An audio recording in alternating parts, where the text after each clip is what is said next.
brothers and sisters, remember as well that this whole life, according to our religion, is a life of tests and trials. And therefore, every one of us will be tested and tried in different ways. But all of us are tested and tried. And the one major mechanism to overcome and pass those tests and trials is what? It is patience. And that is why Allah says, وَاسْتَعِينُوا بِالصَّبْرِ وَالصَّلَاةِ وَإِنَّهَا لَكَبِيرَةٌ إِلَّا عَلَى الْخَاشِعِينَ. Seek Allah's help when you face the calamities, when you have any problems. Seek Allah's help. وَاسْتَعِينُوا. Life is difficult. You need help. What help are you going to get? Allah mentions two things. وَاسْتَعِينُوا بِالصَّبْرِ وَالصَّلَاةِ. Seek help through sabr, patience, and through salah, prayer.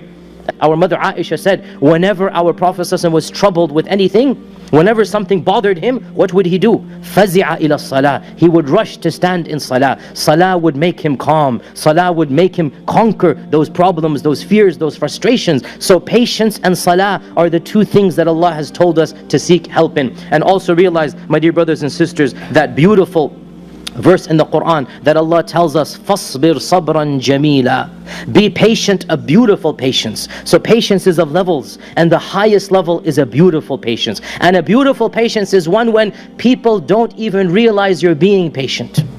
Nobody knows other than Allah that you're being patient. That is the perfection of patience. Nobody can see you're frustrated. Nobody can see you're agitated. Nobody can see that you're feeling anger. You have mastered it so much that only Allah knows. And that is the perfection which Allah says, فَاصْبِرْ صَبْرًا جَمِيلًا. Perfect your patience until it is a perfect and beautiful patience. And the final hadith that I'll remind myself and all of you is that how does one achieve patience, my dear brothers and sisters? Well, there's no easy mechanism. Fasting is one of them to perfect our fast, but the main mechanism of achieving patience is to want patience from Allah subhanahu wa ta'ala, to be eager to be patient, to be greedy to be blessed with patience. And this we learn from the beautiful hadith of Sahih Bukhari, and it's such a simple, such a profound hadith. It's a hadith that I want us to memorize so that we are prepared for when a calamity strikes us. وَمَنْ يَتَصَبَّرْ يُصَبِّرْهُ اللَّهُ.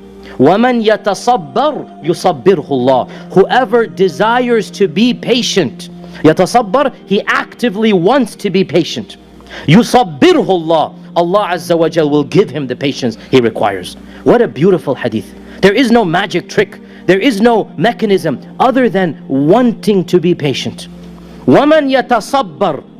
When the calamity happens, you realize, you know what? I need to be patient. Oh Allah, help me to be patient. وَمَنْ يَتَصَبَّرْ. Whoever wants that sabr, يُصَبِّرْهُ اللَّهُ. Allah will give him that sabr that he or she needs and requires. It's that simple, my dear brothers and sisters. You want to be patient? Then demonstrate to Allah, show to Allah, have that desire. And guess what? Allah has promised. You want that patience, you will get it. And Allah subhanahu wa ta'ala tells us in the Quran, وَلِرَبِّكَ فَاصْبِرْ.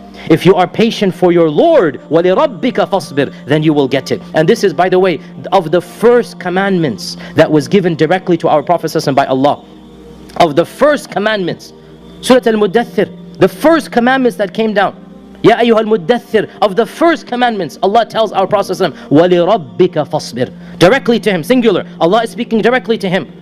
Be patient for the sake of your Lord for the rest of your life ahead. This is the advice I give myself and all of you. We need to make sure and realize that patience comes from Allah, as-sabur. You want to have sabr? Believe in as-sabur. Make dua to as-sabur. Ask Allah for that patience and realize that Allah Azza wa Jal loves you and cares about you even more than your mother, as our Prophet sallallahu alaihi wasallam said. Whatever happens, happens for our best, even if we don't understand it. Let us try to master this beautiful concept, because in reality, iman and sabr are linked together. The one that has iman has sabr. The one that has no sabr has not perfected iman. Allahumma inni da'in fa'aminu.